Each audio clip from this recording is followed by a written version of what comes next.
अनिल आनंद जिंदाबाद जिंदाबाद जिंदाबाद। भकुरैया वार्ड नंबर 10 के जनता मालिक जिंदाबाद जिंदाबाद जिंदाबाद। रया गोपाल के जनता जिंदाबाद जिंदाबाद जिंदाबाद। अनिल आनंद जिंदाबाद जिंदाबाद जिंदाबाद। आदरणीय जनता मालिक, आप सबको अनिल आनंद का प्यार भरा प्रणाम। जी हाँ मेरे भकुरैया वार्ड नंबर 10 के जनता मालिकों, इस बार आपका बेटा, आपका दोस्त, आपका भाई अनिल आनंद आ रहे हैं भावी वार्ड सदस्य के प्रत्याशी भकुरैया वार्ड नंबर 10 से।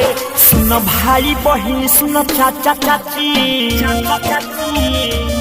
हो, सुन भाई बहिन, सुन चाचा चाची, मोर बतिया जन भूलई हो। खड़ा बहा वार्ड सदस्य उम्मीदवार हो, खड़ा बहा वार्ड सदस्य उम्मीदवार अनिल के विजयी बनाई है। खड़ा बहा वार्ड सदस्य उम्मीदवार अनिल आनंद के जीतई है।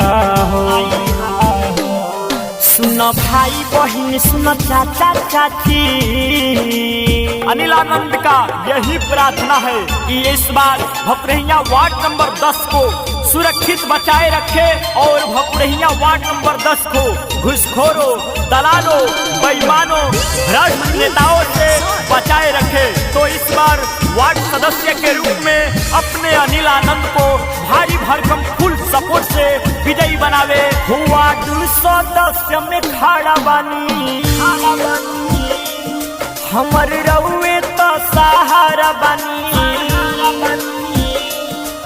वार्ड सदस्य में खड़ा बानी, हमर रउए तो सहारा बानी। भकुरैया 10 नंबर से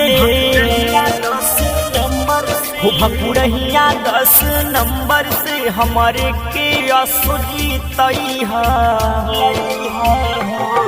खड़ा बहा वार्ड सदस्य उम्मीदवार हो, खड़ा बहा वार्ड सदस्य उम्मीदवार अनिल के विजयी बनई हो। खड़ा बहा वार्ड सदस्य उम्मीदवार अनिल के असुजीतई हो। सुन भाई बहिन, सुन चाचा चाची, जी हाँ मेरे पंचायत रया गोपाल भकुरैया वार्ड नंबर 10 के जनता मालिकों, आप तमाम जनता मालिकों को अनिल आनंद का प्यार भरा प्रणाम।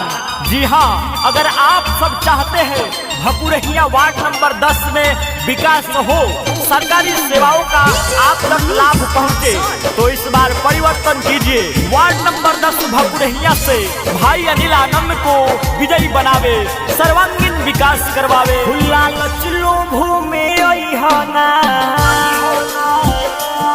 अनिल आनंद के भूलई ना। लालच लोभों में अइहना अनिल आनंद के भूलई ना। भकुरैया 10 नंबर वार्ड से हो, भकुरैया 10 नंबर वार्ड से अनिल के विजयी बनई है।